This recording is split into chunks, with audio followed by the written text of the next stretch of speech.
Toastmaster today, fellow Toastmasters and honored guests. I would like to describe for you my experience with herniated disc, pinched nerves, and sciatica, and explain the treatment program that I used to attempt to recover from this without surgery. I say attempt because I'm not yet completely well.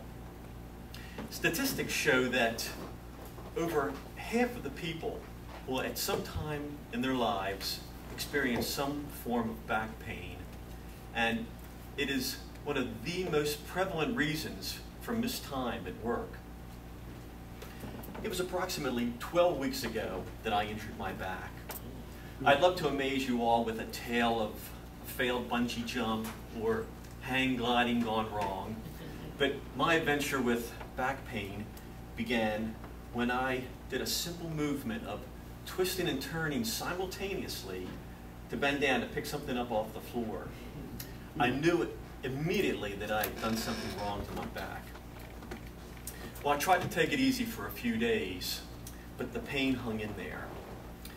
I figured that it would go away like so many other aches and pains that I've had in my life.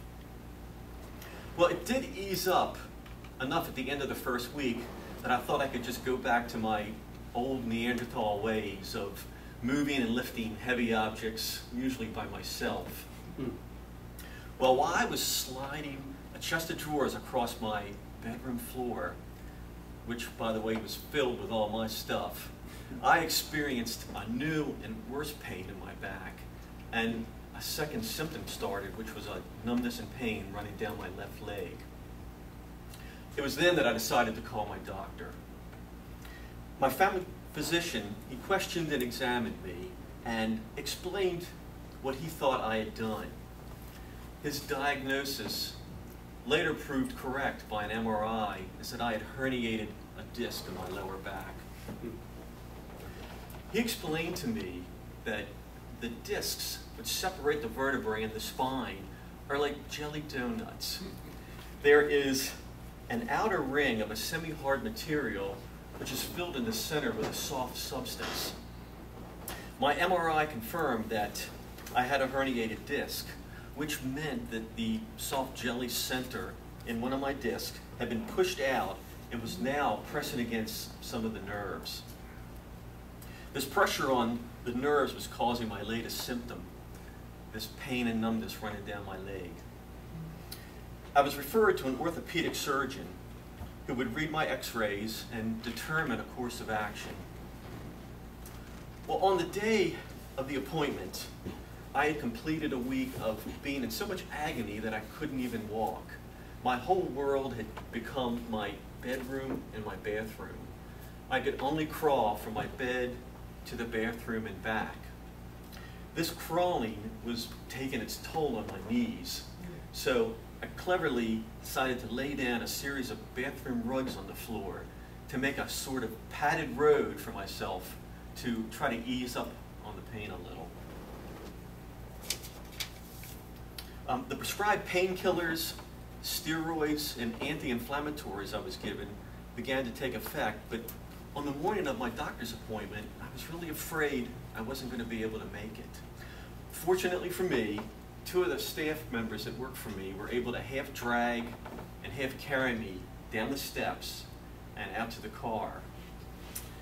At the doctor's appointment, I learned a little bit more about my injury and found out from him that I had a 70% chance of recovering from this without surgery.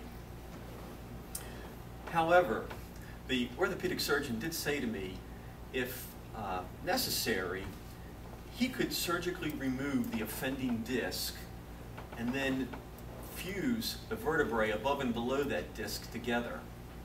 And that usually would correct the problem. Well, when I heard the word fuse being used to describe some sort of a treatment to my body, it made me really uncomfortable. I am familiar with fusing metal together, being skilled as a welder, but I don't like the idea of bones being fused. At that point, the doctor described some non-surgical procedures that I could try as well, and cleverly, they were the ones that I decided to go with. They were epidural injections in the lower spine and physical therapy. The spinal injections are a steroid which helps soothe the irritated sciatic nerve. When I had those, there was an immediate sense of relief. It was a warm sensation flowing down my leg as I got the shot. I was warned, though, not to be seduced by a false sense of being better. The injections were treating the symptom, but I still had the pinched nerve, and I had to do everything I could to not re-injure it. After the third shot, I was able to begin physical therapy. PT was a wonderful experience of passive treatments like heat and cold, traction, and E-stim. E-stim stands for electrical stimulation. That was combined with stretching and an exercise program. I especially like the E-stim, where the therapist would attach adhesive pads to my back, and a machine would generate a mild electric current into that area, causing a mild spasm and helping to dull the pain. I believe that the body has a way of telling us when something's wrong, and if we don't listen to it, there will be consequences. I hope that none of you here today ever experienced the kind of back pain that I had. But if you do, hopefully some of the things you learned today might help you work through that problem. You need to be your own advocate. Ask questions. Do independent research about your ailment. Talk with others who have had a similar problem. Be proactive with your treatment program, and above all, be patient. Mr. Toastmaster,